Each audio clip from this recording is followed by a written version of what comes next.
Watu wengi wanaoa ama kuolewa kwa sababu ya hisia, si mbaya. Lakini wengine wanaoa ama kuolewa kwa sababu ya presha ya umri, kidogo inaweza ikawa na utata. Na wengine wanaoa kwa sababu mwanamke fulani ama mwanaume fulani ana muonekano mzuri, anavutia. Lakini je, ni mambo gani ya kweli yanapaswa kuangaliwa kabla hujachagua mtu wa kuishi naye maisha yako yote? Habarini ndugu wafuatiliaji wa chaneli ya True Smile TV kwenye YouTube, lakini pia TikTok pamoja na Facebook. Mmekuwa na mfululizo wa kufuatilia mahubiri ya mtumishi Elia Msukuma, lakini leo tuna kipindi cha tofauti kidogo ambapo tutakuwa na mahojiano kuhusiana na hii mada mahususi ya masuala ya kutafuta mchumba, hususan kwa kijana wa kiume ambaye umri wake unamruhusu sasa kuanza kuwa na matazamio ya nani atakuwa mtu wake wa maisha ya milele. Kabla hatujaanza kipindi chetu, natamani kwamba tupate wasaa wa kuomba ili tumkaribishe Mungu katika mahojiano haya ya muda ambao hautazidi dakika 30. Karibuni tuombe. Baba yetu wa mbinguni, tunakuomba kwamba tunapokuwa tukifanya mahojiano haya utusaidie tuweze kusema yale ambayo umedhamiria sisi tuyafikishe kwa wanaotufuatilia, lakini pia wanapopata wasaa wa kuyasikia haya yaweze kubadilisha maisha yao, yaweze kubadilisha mtazamo wao, yaweze kuwapatia kitu ambacho kitawasaidia kuwajenga pale wanapokuwa wamefikia katika wakati wa kutafuta mwenzi wa maisha. Tunaamini kwamba wewe ndiye ambaye unatupatia maarifa, na hata haya ambayo wanaenda kuyasikia kutoka kwetu ni kwamba tunaamini anatoka kwako. Lakini zaidi Bwana, ukawe wewe kiongozi pale ambapo watu hao wanapoingia katika suala zima la kutafuta mwenzi wa maisha. Tunaomba haya tukiamini utatenda kupitia jina mwanao Yesu Kristo, amin. Naam, tunaye mchungaji mtumishi wa Mungu Elia Msukuma. Mtumishi. Naam. Habari yako? Salama, sijui pande wako. Niko salama sana. Habari za utokako? Ni njema, Mungu ni mwema. Na tamani kwamba uwasalimie wafuatiliaji wako, maana huwa naona namna gani ambavyo wanashiriki mahubiri yako huko TikTok, YouTube pamoja na mitandao mingine ya kijamii kama Facebook. Na tamani wape kwa ufupi salamu na neno fupi la kuwakaribisha kabla hatujaendelea. Nipende kuwakaribisha wasikilizaji wa True Smile TV katika kipindi cha mahusiano. Tutaambata pamoja na nanyi mianzo hadi mwisho, tuwapitishe katika yale tutakayojifunza siku ya leo. Naamini Mungu atakubariki. Karibu sana. Nashukuru kwa kuwakaribisha wafuatiliaji wako. Na imani kwamba wanatamani sana kujua habari za uchumba, kwa sababu hii ni moja ya mada ambazo vijana wengi wamekuwa wakizizungumza sana. Zimekuwa ni mada ambazo zikileta utata. Awali ya yote, kabla hatujazama katika kiini cha mahojiano ya leo, natamani wapitishe kidogo kwa ufupi kwenye dhana nzima ya uchumba. Uchumba ni nini na ni watu wa namna gani ambao wanaweza kusema sasa sisi ni wachumba, ama ni watu wa namna gani ambao jamii inaweza ikawadhani kwamba wale ni wachumba? Karibu. Asante. Tunapozungumzia kipengele cha mchumba au uchumba ni kipindi fulani ambacho watu wanakuwa katika mahusiano, na hiko kipindi ni kipindi ambacho hawa watu wawili wanakuwa wanachunguzana tabia zao, mienendo yao, wanaangaliana kwamba huyu mtu anafaa kuingia kwenye ndoa au hafai. Na ndo kipindi pekee ambacho watu wanatambulishana katika familia.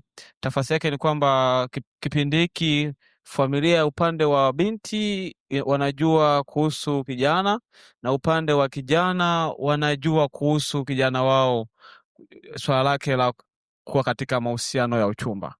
Na katika hiki kipindi ndio kipindi pekee ambacho wanafanya maandalizi hata ya ndoa, na ndio kipindi ambacho mahali zinatolewa. Kwa hiyo ikiwa kwamba upo katika mahusiano na aidha binti au mwanamke, binti au mwanaume yupo katika mahusiano na hafahamiki, alafu anatumika kimagendo, tambua haupo katika uchumba, hapo unatumika. Kwa hiyo kigezo cha kujua kwamba huyo ni mchumba wako, hakikisha amekutambulisha kwao. Maana uchumba ni stage ambayo familia inajua, jamii inajua, kama ni kanisani wanajua. Kwa hiyo hakikisha unafahamika. Kama ufahamiki, jiulize mara mbili, mwambie akakutambulishe. Naam, kama haufahamiki, jiulize mara mbili na mwambie mtu wako akakutambulishe. Labda tuende sasa katika kiini cha somo letu. Tunatamani kufahamu ni vigezo gani ambavyo mtu anapaswa kuzingatia pale anapokuwa anatafuta mwenzi wa maisha, hususan kwa vijana wa kiume. Maana wao ndo wamekuwa ni watafutaji wakuu, kwamba nimefika umri sasa nahitaji kuwa na mwenzi wa maisha. Unadhani ni vigezo gani, ukitupitisha kwa muhtasari kidogo sana, halafu baadaye tutaingia kwa kina kujadili jambo moja baada ya jingine. Unadhani ni vigezo gani ambavyo vijana wa kiume wanapaswa kuzingatia wakati wakiwa wanatafuta mwenzi wa maisha? Asante. Kama ulivyosema, wanaume ni watafutaji. Mwanaume anatafuta hela, anatafuta mke, kila kitu mwanaume anatafuta. Sasa katika swala la kutafuta mchumba wa kuoa kwa upande wa kijana wa kiume, ni mojawapo ya vipengele ambavyo ni muhimu sana katika maisha yako.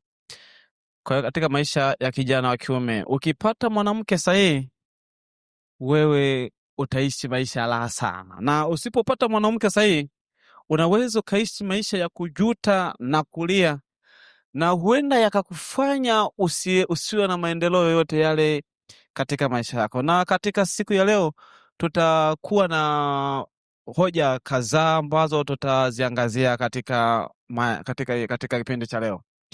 Moja ya mambo ya kuzingatia, cha kwanza lazima uzingatie umri, pia uzingatie mwonekano, uzingatie umri, uzingatie mwonekano, uzingatie mchamungu kama ni mchamungu, pia uzingatie kipengele cha msafi, mwanamke au mchapakazi. Pia hakikisha unakuwa na mwanamke ambaye utalizika naye katika tendo la ndoa. Hivyo ni mojawapo ya vigezo vya msingi kwa kijana ambaye anatafuta mwenzi wa maisha. Naam, twende moja kwa moja katika kigezo kimoja baada ya kingine. Naam. Mwanamke ana umri wa miaka 15 na mimi ni kijana mwenye umri wa miaka 27. Ni sahihi kumtazama mwanamke mwenye umri wa miaka 15 kama mwenzi wangu wa maisha, ama mchumba wangu mtarajiwa, ama mtu ambaye naweza nikamwoa? Kwa katiba Tanzania, mwanamke mwenye miaka 15 bado ni mtoto, hajawa mtu mzima. Kwa hiyo hafai kwa ajili ya kuwa mchumba wako wala kuingia naye katika ndoa. Hebu basi tupitishe kidogo kwenye vitu vya msingi linapokuja swala la umri katika kutafuta mwenzi wa maisha. Cha kwanza kabisa, tunapozungumzia kipengele cha umri, anza kwanza na umri wako mwenyewe. Kiuhalisia, moja ya vitu ambavyo katika maisha yetu hautakiwi kufanya ukiwa muda umeenda ni kuoa. Kuna faida ya kuwahi kuoa, pia kuna faida ya kuchelewa kuoa. Unapowahi kuoa, una uwezo wa kufanya mambo yako mapema. Unaweza mkapangia na mke wako, mkazaa, mkamaliza. Baada ya kumaliza kuzaa, mkaendelea kulea watoto na mambo mengine yakaendelea. Madhara ya kuchelewa kuoa hususan kwa watu ambao unakuta kazi zetu ni za nguvu, tunategemea nguvu ndo tulishe familia. Unaweza ukachelewa kuoa, alafu by the end of time ukaja ukapata ukaoa na ukashindwa kuhudumia watoto wako kwa sababu ya nini? Ya nguvu zinaisha. Kadri mwanadamu anavyozidi kukua, ndivyo ambavyo nguvu zake zinazidi kupungua. Kwa hiyo kijana unayenisikiliza katika siku ya leo, usiogope kuoa. Umri wako ukifika kuanzia miaka 27 ni umri ambao mwanaume anakuwa amekomaa. Kwa ushauri wangu, kwenye umri ni umri sahihi ambao unatakiwa uoe ili uwe na mawanda mapana ya kuweza kuhudumia familia, kulea watoto na hata kuwafanya familia yako wafurahie, maana ni kipindi ambacho unakuwa na nguvu, una uwezo wa kutafuta na kulisha familia. Ah, ah, na kwa upande mwingine, ni mwanamke wa umri gani basi anayeweza kumfaa kijana pale anapokuwa anaangalia mwenzi wa maisha? Wakipishana miaka 5 sio mbaya. Miaka 5, miaka 3, miaka mitano mwanaume akiwa labda na miaka 27, hapo mwanamke akiwa na miaka 22 ni sawa. Ni sahihi. Yeah. Vipi kama mwanamke huyo kwa miaka yake 22 anakuwa yupo masomoni, labda chuo mwaka wa 2 au chuo mwaka wa 3? Hiyo imekaaje kitaalamu? Sio wote wako chuo, kuna wengine wako nyumbani. Tuseme kwamba mimi ninayemtazamia Yuko chuo. Msubiri. Sawa. Unataka kusema kwamba kwa umri ambao mtu yupo katika masomo haipendezi kwamba awe mwenzi wako wa maisha? Ya kiuhalisia, kumuoa mwanamke ambaye bado anasoma ni kuingia gharama zisizokuwa na maana, zisizokuwa za msingi. Sawa, tuseme kwamba hilo tutalijadili wakati mwingine. Umetaja suala la muonekano. Muonekano ni mavazi, namna anavyonyoa, namna anavyovaa, au ni jambo gani hasa ambalo unataka kuwaambia vijana kuhusu kuzingatia muonekano wa mtu pale anapokuwa akitafuta mwenzi wa maisha? Asante mtangazaji wa TruthSmile TV. Kiuhalisia, kuna moja mambo ya msingi sana ya kuzingatia ni muonekano. Tunapozungumzia mwanamke, muonekano wa mwanamke, angalia mwanamke ambaye anakuvutia, yaani mwanamke ambaye utampenda. Mara nyingi tumeambiwa ya kwamba usiangalie muonekano kwamba ni mzuri au sio mzuri, ila angalia tabia, kama ni mcha Mungu. Kiuhalisia, hatuwezi tukaukwepa uhalisia wa mambo. Yaani hatuwezi kukwepa uhalisia wa mambo, kwa sababu muonekano wa mwanamke wa nje ni kama reception. Reception ni mahala ambapo unapokelewa, yaani ni mahala ambapo hapakwepeki. Hata kwenye ofisi yote ile kuna reception, ambapo ni sehemu ya mapokezi, ambapo mwanadamu huyu anapokelewa kwa ajili ya kufuata taratibu zingine, kujua ofisi zaidi. Kwa hiyo muonekano wa mwanamke ni kama reception. Hauwezi ukaingia kwenye ndoa na mwanamke ambaye we mwenyewe haujavutiwa naye. Kiuhalisia, ili kija kigezo kingine cha kuanza kumfuatilia tabia, kujua kwamba wewe ni mcha Mungu, sio mcha Mungu, wa tabia namna gani, ni lazima mwanamke awe amekuvutia. Hauwezi ukaingia na mwanamke ambaye hajakuvutia, maana yake utakuwa unamuona kama dada yako. Sasa utakuwa unamuona kama dada yako, kwa sababu kama hajakuvutia kwa umbile, kwa muonekano wa nje, tafasiri yake ni kwamba hauwezi ukawaza hata kumuoa. Kwa hiyo hakikisha ya kwamba awe ni mwanamke ambaye ni vitu vyako. Kama wewe unapenda umbo namba 8, hakikisha unaangalia mwanamke ambaye ni umbo namba 8. Kuna maumbo mengi ya wanawake, kuna umbo namba 9, kuna umbo namba 1, kama wewe ndio unapenda hivyo. Kwa hiyo hakikisha ya kwamba unachukua mwanamke ambaye ni vitu vyako, yaani mwanamke ambaye unampenda. Kama unapenda wanawake weusi, tafuta mwanamke mweusi. Kama unapenda wanawake mweupe, tafuta mwanamke mweupe. Usije ukakimbilia kwenye kigezo kingine cha tabia kabla ya muonekano. Hauwezi ukaingia ofisini bila kupitia reception. Hakikisha unaanzia reception. Hauwezi kuingia ofisini bila kupitia reception.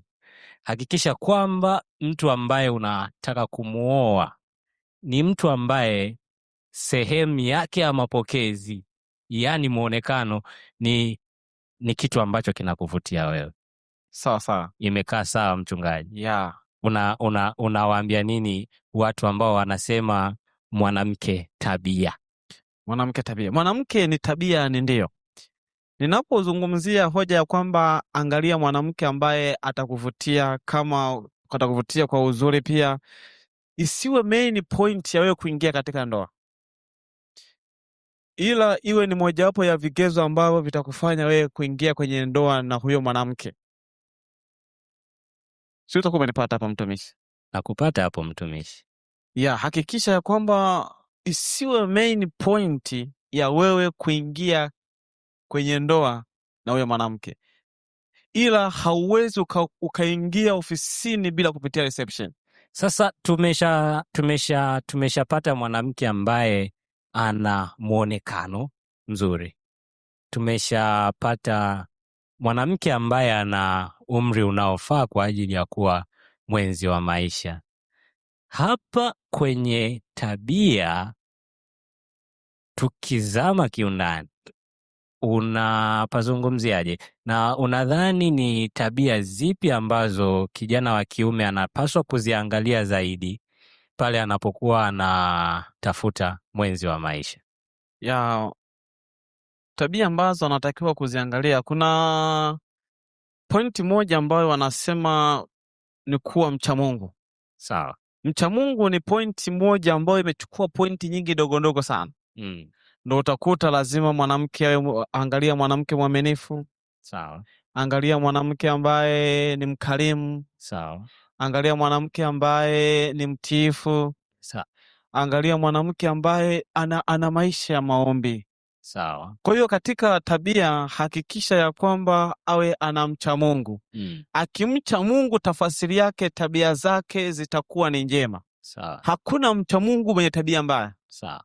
Wacha Mungu wote wana tabia nene, tabia nzuri. Kwa hiyo moja ya vigezo, hakikisha ya kwamba huyo mwenzi wako wa maisha ambao unataka kuingia naye katika maisha, katika ndoa, hakikisha ya kwamba awe anamcha Mungu, ili ili aweze hata wewe mwenyewe kuku encourage kuendelea katika maisha ya kiroho na kuwa mtu wa maombi zaidi. Nadhani kunayo changamoto kubwa, kwa sijui kuhusu zamani, lakini kwa siku za hivi karibuni watu wengi wamekuwa na muonekano kama wacha Mungu. Nadhani hiyo unaipata vizuri, mtumishi. Wanaonekana kama wacha Mungu. Sawa sawa. Ni namna gani ambayo unaweza ukawaelekeza vijana waweze kutofautisha mtu ambaye anaonekana kama mcha Mungu na mtu ambaye ni mcha Mungu haswa? Maana ni vigumu sana kuwatofautisha, kwa sababu wote wanaonekana kama watu ambao wanamcha Mungu. Na unadhani nini hasa kinamtenganisha mwanamke ambaye anamcha Mungu kweli na mwanamke ambaye yupo kama anamcha Mungu? Ili kuweza kumjua mwanamke ambaye ni mcha Mungu na siye mcha Mungu, inakupasa kuangalia mwenendo wao wakiwa nje ya kanisa. Wengi hupretend kuishi maisha ya utakatifu wakiwa ndani ya kanisa, ila wanapokuwa nje ya kanisa wanaishi maisha tofauti kabisa, ambayo ukiwakuta hata wewe lazima utashangaa. Na mtu ambaye ni mcha Mungu, matendo yake yale yanayoonekana kanisani ndiyo ambaye pia yanaonekana nje ya kanisa, yaani katika maisha yake halisia. Kwa hiyo mcha Mungu haonekani tu kwa kuja kanisani na kuwa mnyenyekevu, ila pia katika maisha yake ya uhalisia, anavyoishi na jamii inayomzunguka, sewe ambavyo wanajiweka katika jamii, na kwa ujumla tabia zake ndizo ambazo zitaweza kumtofautisha kati ya mcha Mungu na ambaye sio mcha Mungu. maelekezo mazuri. Nadhani vijana watajaribu kuangalia maisha ya binti ambaye wanamtarajia anapokuwa kanisani, lakini pia kuangalia maisha ya binti wanayemtarajia anapokuwa yuko nje ya kanisa. Tumegusia kidogo kipengele cha tabia, lakini kuna wakati fulani, wakati unatoa utangulizi wa vigezo hivi, ulizungumza neno msafi. Je, kigezo hiki cha usafi ni sehemu ya tabia ama chenyewe kina mlengo tofauti? Karibu tupitishe kidogo kwenye hoja nzima ya mwanamke msafi. Tunapozungumzia mwanamke msafi tunaanza na mwili. Yaani ni mwanamke ambaye anajijali, mwanamke ambaye ukimwona tu amekaa smart. Kwa hisia kuna baadhi ya wanawake ambao ni wachafu hata katika miili yao. Yaani hajali kuhusu hata mwili wake. Yaani kama mwanamke hajali hata kuhusu mwili wake mwenyewe. Je, wewe unafikiri akija katika ndoa hiyo nyumba kweli itakuwa safi? Kwa hiyo mwanamke lazima awe ni msafi kuanzia katika mwili wake mwenyewe, alafu pia awe mtu ambaye anajali mazingira. Yaani mazingira yawe safi. Sio mwanamke ambaye unarudi kutoka kazini unaanza kukutana na vikombe njiani, unaanza kukutana na vikombe pale mlangoni. Yaani ni kitu ambacho hakifai. Unaacha nyumba chafu, unakuta nyumba chafu. Yaani kiuhalisia hiyo ni haipendezi. Na mwanamke ni usafi kaka. Asikwambie mtu mwanamke ni usafi. Bila usafi mwanamke hata kama angelijua angekuwa mtu wa maombi kiasi gani, hata kama angelikuwa mzuri kiasi gani, kiuhalisia asingefaa kuwa mke. Umezungumza hoja ya unatoka kazini unakutana na kikombe njiani. Wakati ambapo sasa ninatafuta mchumba, kama mimi ni kijana ninayetafuta mchumba, naweza nikakutana na mchumba wangu nje au kanisani, au tumepanga tutoke, tumeenda kwenye date. Kaja amependeza vizuri, ameoga vizuri, ananukia vizuri, lakini sijapata wasaa wa kuweza kuona jinsi gani ambavyo wamepangilia mambo ndani ya chumba anachoishi ama ndani ya nyumba anayoishi. Kwa namna ambavyo unaweza kutueleza, ni sahihi kwamba mtu anayetafuta mchumba amtembelee mwanamke ambaye anamtarajia mahali anapoishi ili kuweza kuipata hiyo dhana ya usafi katika uhalisia wake linapokuja swala la usafi kiujumla, sio tu katika muonekano wake wa nje? Asante. Tunapozungumzia dhana ya usafi utaweza kumtambua vipi? Kama inawezekana kumsurprise, unafanyaje? Unamsurprise. Unaweza ukaenda kwake bila taarifa. Zoea ambavyo mazingira utayakuta. Pia unaweza ukaenda tu hata ukatoka naye hata out. Zoea ambavyo anahendo yale mazingira ya nje ambapo mmekaa, unaweza ukamjua huyu mwanamke ni smart au sio smart.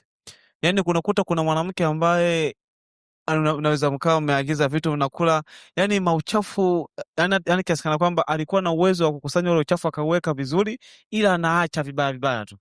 Kwa hiyo unaweza kujambo kwamba hapa huyu sio msafi au ni msafi. Pia unaweza kaangalia hata kwa mama yake. Pia unaweza kaangalia kwa mama, kama mama ni msafi, automatically na mtoto ni msafi. Kama mama ni msafi, automatically na mtoto moja kwa moja binti yake pia ni msafi. Yeah. Vipi kama naweza nikaweka mashaka kidogo? Ukaweka mashaka kwa maana ya kwamba yupo mama msafi lakini anaye binti mchafu. Yeah.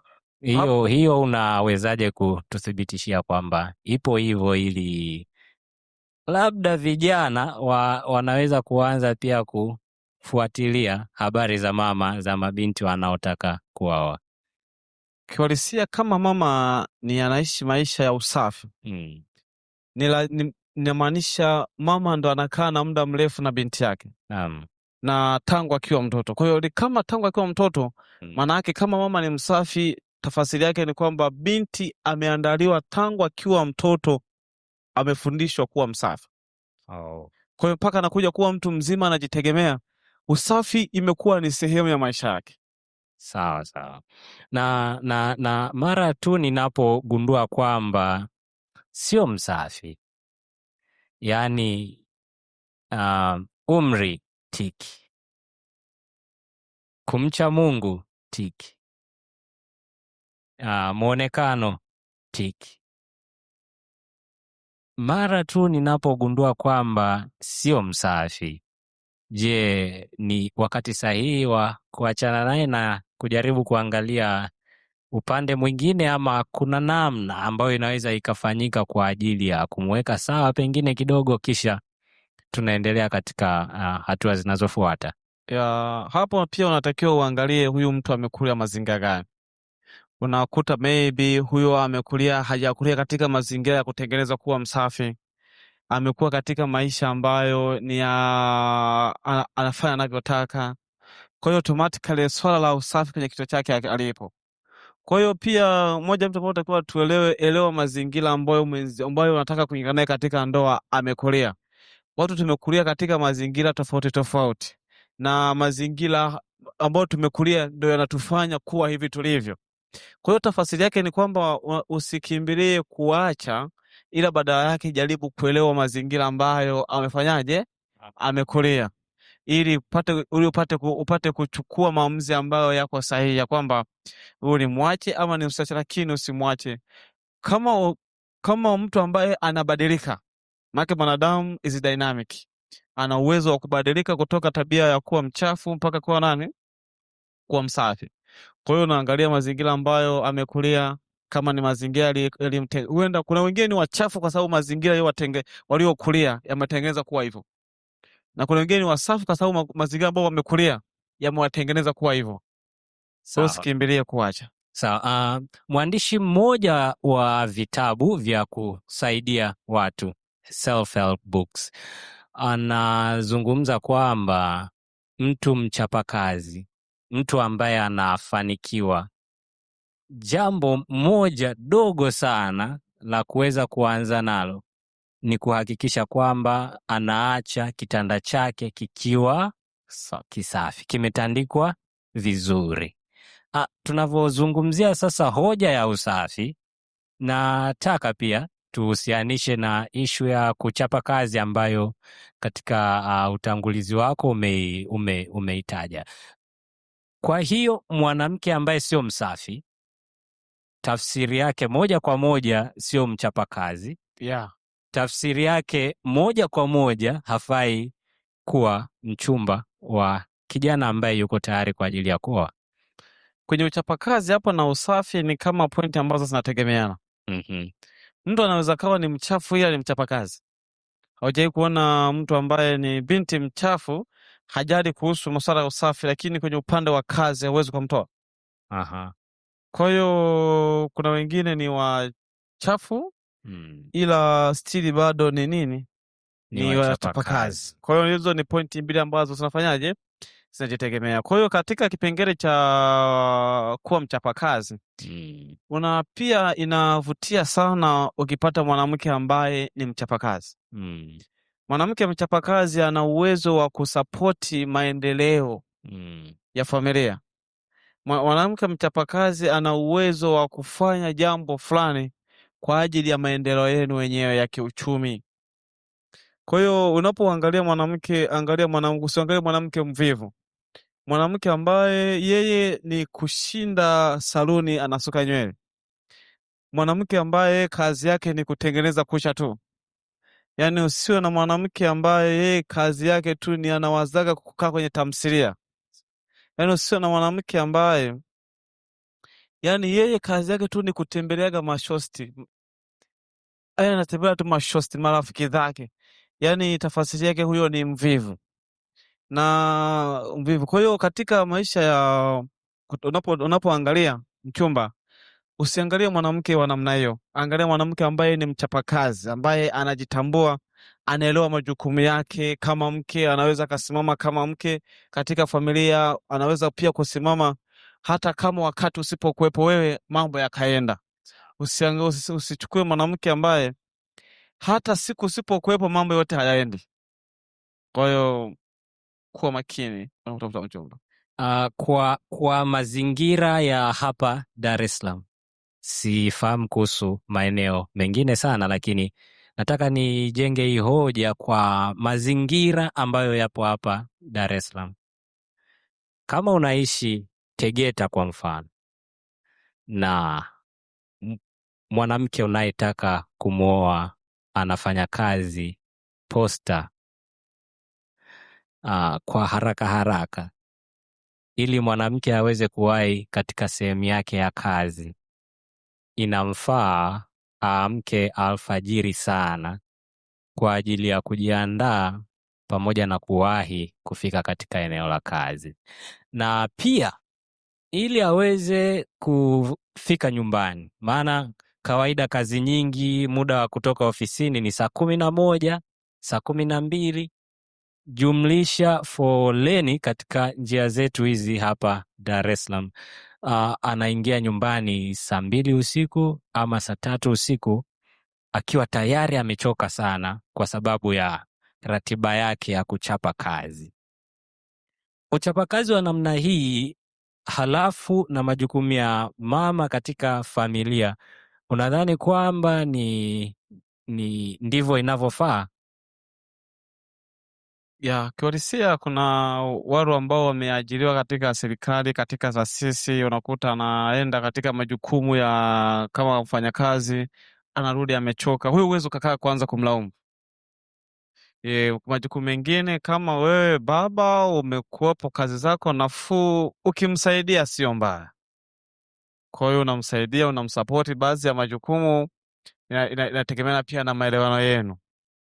Kwa hiyo haimaanishi mtu akitoka kule kazini kwake amechoka kalala ni mzembe, hapana.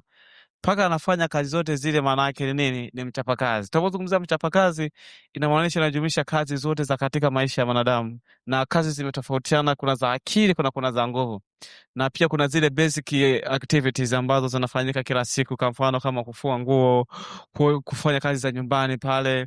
Kwa hiyo zote mata. Kwa hiyo kama ukikuta mwenzako ametoka, umemkuta kachoka na wewe kazi zako zilikuwa na unafuu, unamsaidia.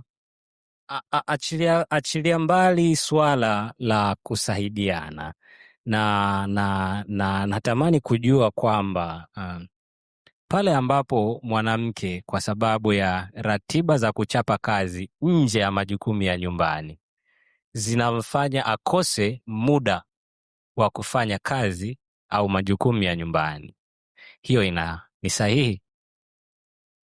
Kama inaanisha kuleta kipato kwenye familia ni sahihi, na ndio maana sasa hivi wanaweka wafanyakazi wa ndani.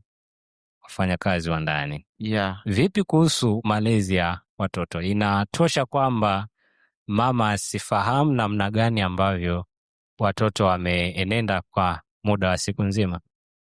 Ni bora kutafuta muda wa mama kama mama kukaa na watoto. Naam.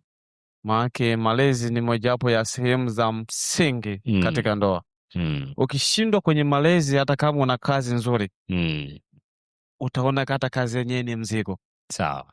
Kwa hiyo kama we ni mzazi, hakikisha katika malezi ya watoto unakuwa vizuri, kwa sababu ukishindwa katika malezi ya wazazi ya watoto, we kama mzazi ukishindwa katika malezi ya watoto, tafasiri yake kile unachokikimbilia ambacho huenda ni fedha au ni kazi, hakitakuwa na thamani katika maisha yako. Maana moja hapo ya mambo bora katika maisha ya mzazi ni kuona watoto wake wakiwa bora pia.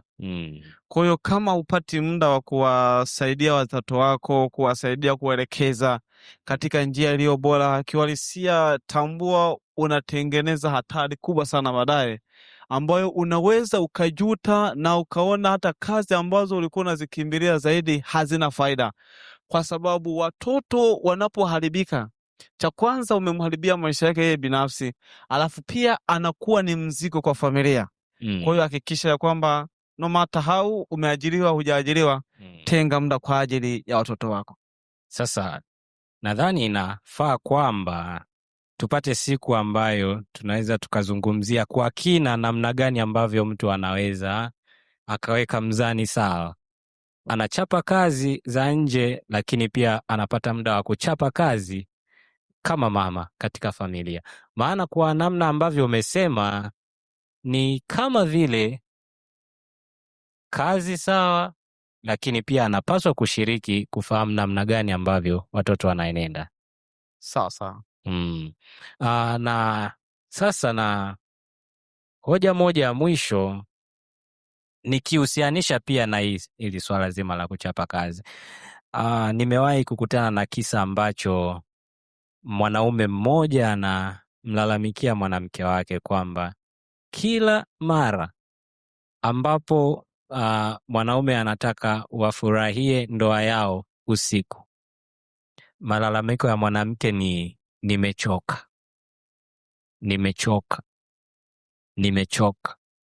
Hiyo ni kwa sababu ya ama majukumu mengi sana pale nyumbani: kufua, kulea watoto, kupika, kuchota maji, au pengine hata majukumu haya ambayo yanawafanya watoke nyumbani waende katika utafutaji nje.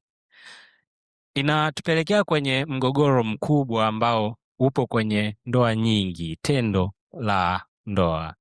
Sasa unaweza ukatuambia nini kwenye swala hilo?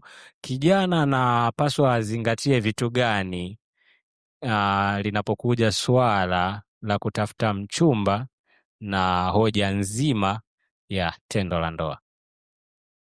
Moja ya mambo ya msingi ya kuzingatia unapotafuta mchumba ni kuhakikisha unapata mwanamke ambaye utaridhika naye katika tendo la ndoa. Kiuhalisia, kwenye ndoa bila tendo la ndoa, hiyo kuna Kiswahili wanasema inakuwa ni ndoano. Kwa Kiswahili wanasema kuna msemo inasema ni ndoano sio ndoa. Ndoano, naam. Inakuwa ndoano sio ndoa. Sawa. Kwa hiyo kigezo cha kuzingatia, hakikisha wewe kijana mwenzangu ambaye unatafuta mwanamke wa kuingia naye katika ndoa, mojawapo ya vipengele vya msingi na vya kuzingatia ni kipengele cha mwanamke ambaye atakuridhisha katika tendo la ndoa. Vingine vyote hivi tulivyovitaja, awe mwanamke ambaye ana muonekano mzuri, vinaonekana kwa macho, awe mcha Mungu, anaonekana kwa macho, awe mtu ambaye mchapakazi, unaweza kumuona kwa macho ukamjua, awe mtu ambaye ni msafi, unaweza kumuona ukamjua. Sasa katika hiki kipengele cha mwisho cha kuzingatia mwanamke ambaye atakuridhisha katika tendo la ndoa, mimi nafikiri ndo kipengele ambacho unatakiwa kumuomba sana Mungu, kwa sababu kwa mujibu wa Biblia haikupasi kufanya tendo la ndoa kabla ya ndoa. Sasa ili kuweza kupata mwanamke ambaye utalizika naye katika tendo la ndoa, ni kipengele cha msingi sana na ni muhimu sana kuomba sana Mungu akusaidie, kwa sababu ukipata mwanamke ambaye hauriziki naye katika tendo la ndoa, migogoro haitoisha. Yaani migogoro itakuwa ni ya kila siku, kwa sababu moja ya furaha ya ndoa ni kuridhishana katika tendo la ndoa. Kwa hiyo kijana mwenzangu, usichukulie kawaida. Swala la tendo la ndoa ni swala la msingi sana. Zingatia katika hilo swala. Katika Biblia unaweza kunifungulia kitabu cha Misali 5 na ile fungu la 18 mpaka 19. Misali anajaribu kufafanua zaidi. Mithali 5 aya ya 18 na 19 imeandikwa hivi. chemchemi yako na ibarikiwe, Naam, nawe umfurahie mke wa ujana wako. sawa sawa. Ni ayala apendaye na paa apendezaye, maziwa yake ya kutoshe siku zote, na kwa upendo wake ushangilie daima. Amen. Kwa hiyo utaona Misali anajaribu kuangazia kiupana zaidi kuhusu hili swala la kuwa na mwanamke ambaye utalizika naye katika swala nini? Katika swala la ndoa. Anasema chemichemi yako ibarikiwe, nawe umfurahie mke wa ujana wako. Hauwezi ukamfurahia mke wa ujana wako hata kama ana sifa hizi zingine, kama huyo mwanamke hauliziki naye katika ndoa, katika tendo la ndoa. Kwa hiyo moja ya vitu ambavyo vya msingi ambazo na tunatakiwa tuwe navyo tunapoenda kumwomba Mungu, tumwombe Mungu atusaidie kumpata mwanamke ambaye ambaye tutalizika naye katika tendo la ndoa. Maana tendo la ndoa ni mojawapo ya vitu ambavyo vinafanya ndoa iwe ya furaha na ya amani. Na ukiangalia katika kitabu cha Mwanzo pale utaona Biblia inasema ya kwamba watamwacha baba yake mama na baba yake wataambatana, watakuwa ni mwili mmoja. Kwa hiyo utaona ya kwamba tendo la ndoa ni mojawapo ya vipengele vya msingi sana vya kuzingatia unapotafuta nini, unapotafuta mke, kwa sababu ukishindwa kupata mwanamke ambaye utalizika naye katika tendo la ndoa, kutoka nje ni virahisi sana. Na hii swala la kutokulizika katika tendo la ndoa limechangiwa sana na sisi vijana wenyewe, kwa sababu vijana katika karne hii ya 21 tumekuwa tukifanya sana tendo la ndoa kabla ya ndoa. Yaani imekuwa ni kama activities, imekuwa kama shughuli ya kila siku ambayo kiuhalisia imetufanya sisi kuwa watu ambao tuna mtazamo fulani katika kupata mwanamke wa kuingia naye katika ndoa, kwa sababu unapokutana na wanawake tofauti tofauti, wana maumbile tofauti tofauti. Kwa hiyo automatically katika kichwa chako utajijengea mindset na utakuwa na mwanamke ambaye utamchagua kwamba mimi ninahitaji mwanamke wa design hii, wa maumbile namna hii. Kwa hiyo ukiingia kwenye ndoa, huyo mwanamke ukakuta huyo mwanamke sivyo ambavyo wewe ulitarajia, tafasiri yake ni kwamba hautolizika naye katika tendo la nini, katika tendo la ndoa.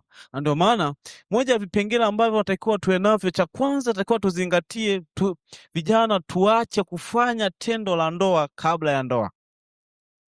Alafu pia tumuombe sana Mungu atusaidie kumpata mwanamke ambaye tutalizika naye katika tendo la ndoa, ili tuweze kufurahia ndoa na mke wa ujana wetu. Tukisoma katika kitabu cha Wakorintho wa kwanza 7 pale na lile fungu la 17 pale, fungu la 3 pale, ukianza ushafika Wakorintho wa kwanza 7 fungu la 10 fungu la 3 hapo anzia fungu la 3. Yeah. Imeandikwa, mume na ampe mkewe haki yake, na vivyo hivyo mke na ampe mumewe haki yake. Na weza kuendelea. Endelea. Fungu la 4. Yeah. Mke hana amri juu ya mwili wake bali mumewe, vivyo hivyo mume hana amri juu ya mwili wake bali mkewe. Fungu la 5. Msinyimane, isipokuwa mmepatana kwa muda, ili mpate faragha kwa kusali, mkajiane tena. Unaweza kaishia hapa mtumishi. Sawa. Unaona hapa Paulo anaanza kuzungumza habari ya haki ya tendo la ndoa. Kwa hiyo utagundua ya kwamba kama hamridhishani katika tendo la ndoa, unakuta wanandoa hawako tayari kufanyaje, unakuta labda mmoja hayuko tayari kushiriki tendo la ndoa kwa sababu haliziki naye. Kwa hiyo kwa upande wa kutafuta mchumba, hakikisha mwanamke ambaye utalizika naye katika tendo la ndoa. Hauwezi ukafurahia kuwa na mwanamke ambaye hauliziki naye katika tendo la ndoa. Pia sasa msinyimane isipokuwa umepatana kwa muda. Kwa hiyo utagundua kama Paulo alijua kwamba kuna kunyimana.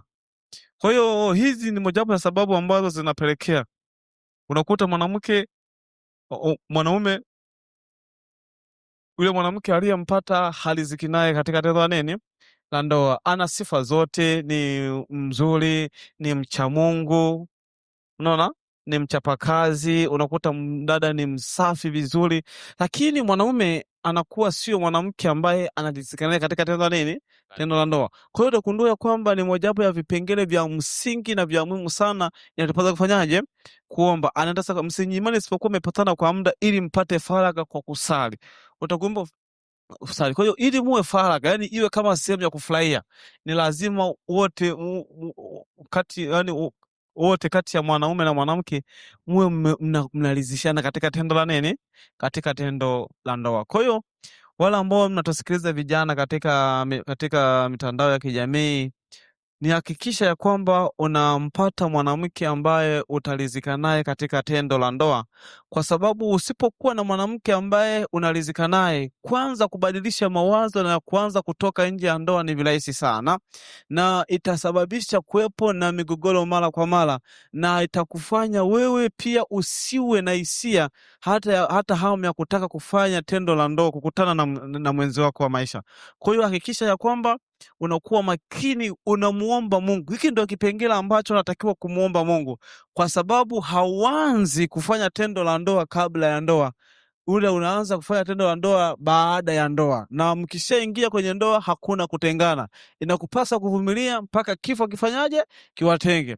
Kwa hiyo hakikisha ya kwamba unakuwa makini katika kuchagua mwenzi wako wa maisha, na mojawapo ya vipengele ambavyo unatakiwa uwe navyo ni hivyo, kuzingatia mwanamke ambaye utalizika naye.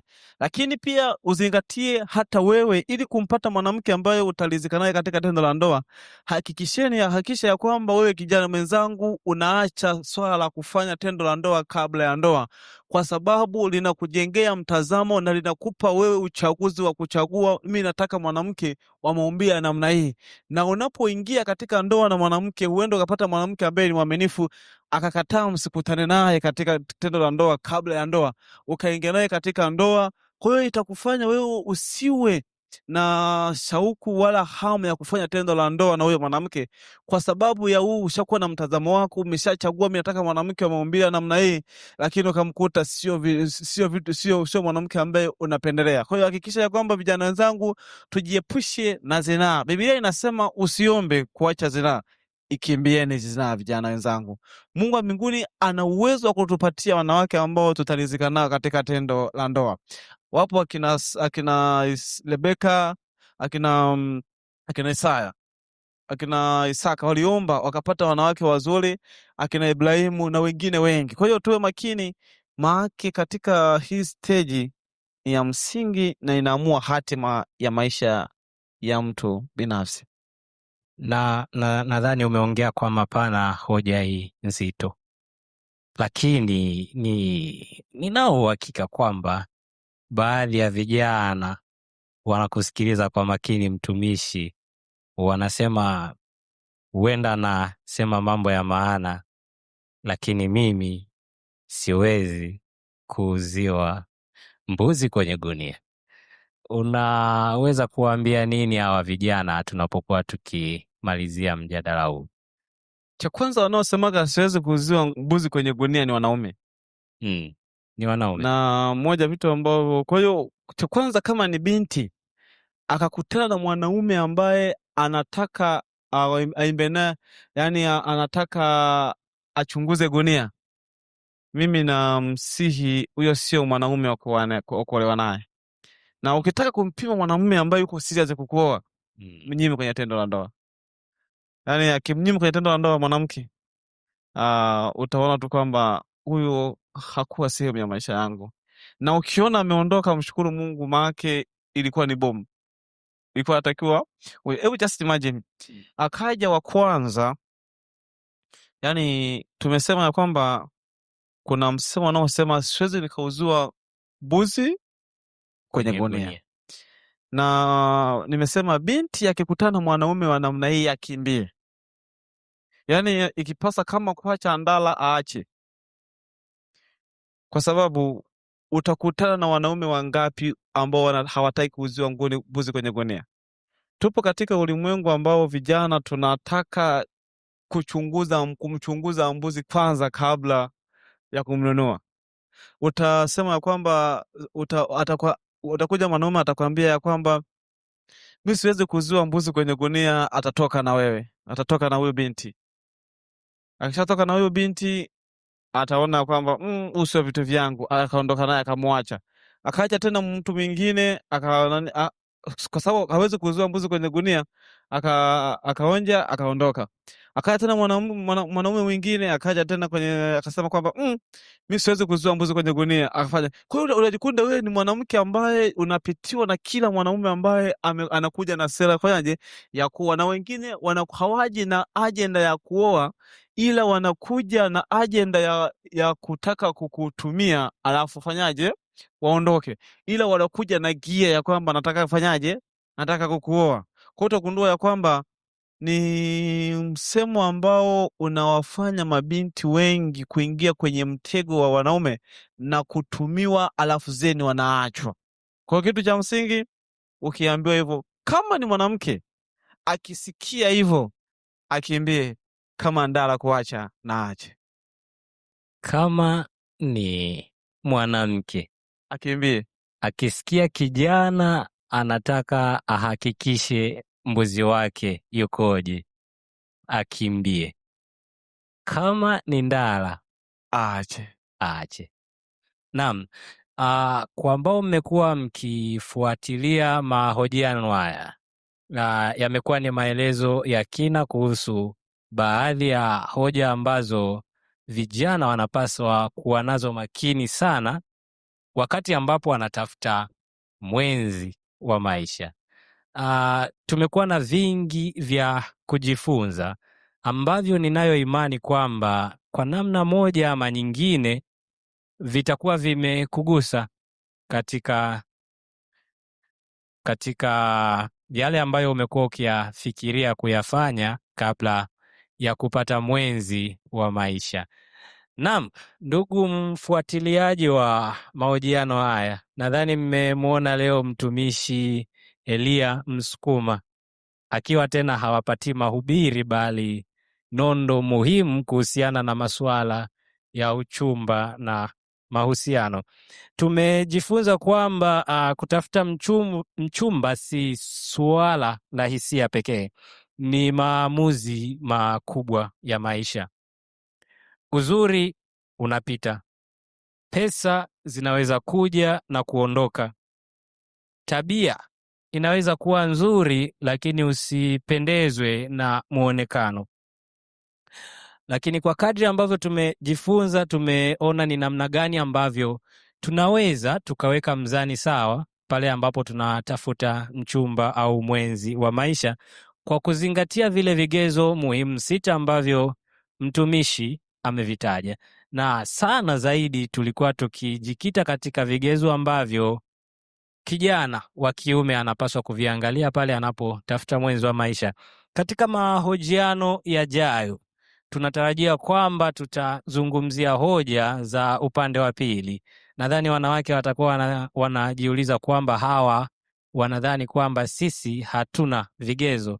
Lakini katika mahojiano yanayofuata katika kipindi kijacho, tutaangazia namna gani ambavyo wanawake pia wanapaswa kuzingatia vigezo kadha wa kadha pale wanapokuwa wanataka kumkubalia kijana ambaye ametuma maombi ya uchumba kwake.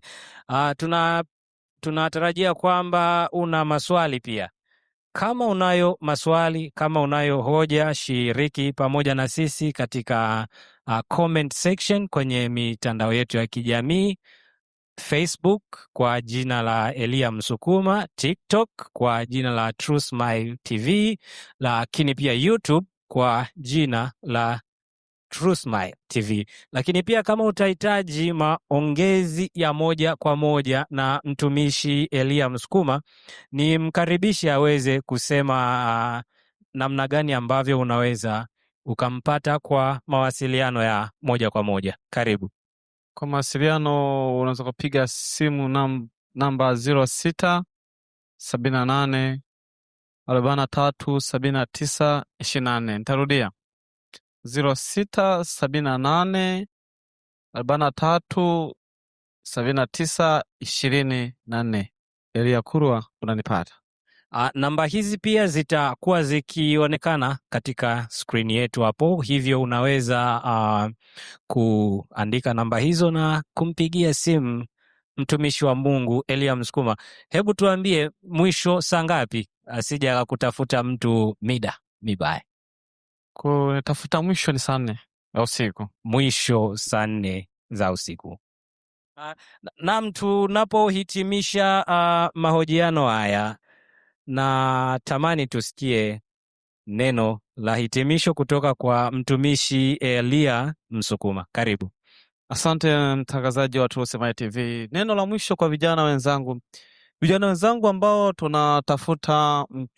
unatafuta mchumba, usiwe na vigezo vingi sana. Yaani usiwe na vigezo vingi sana kiasi kwamba mwanamke huyo ana uwezo wa kutengenezwa na AI peke yake. Hakuna pasipovuja. Hivyo utakayempata, tafuta mwanamke ambaye unaweza ukavumilia madhaifu yake na wewe akavumilia madhaifu yake. Mungu wa mbinguni akubariki katika safari yako ya kumtafuta mchumba wako wa maisha, mke wako wa ndoa, na Mungu akawatangulie kwa jina la Yesu. Amen. Naam, amina. Tumesikia kutoka kwa mtumishi Elia Msukuma vigezo vingi, labda kama unataka utengeneze mchumba kwa AI. Hivyo ndivyo ambavyo tunahitimisha mahojiano haya. Tunakualika katika mahojiano yanayofuata katika kipindi kingine hapa True Smile TV, pamoja na mitandao yetu ya kijamii TikTok, Facebook pamoja na Instagram. Mungu akubariki wewe kijana ambaye utazingatia haya unapokuwa ukitafuta mwenzi wa maisha. Naam, ulikuwa nami Makubi Wambura. Karibu tena wakati mwingine.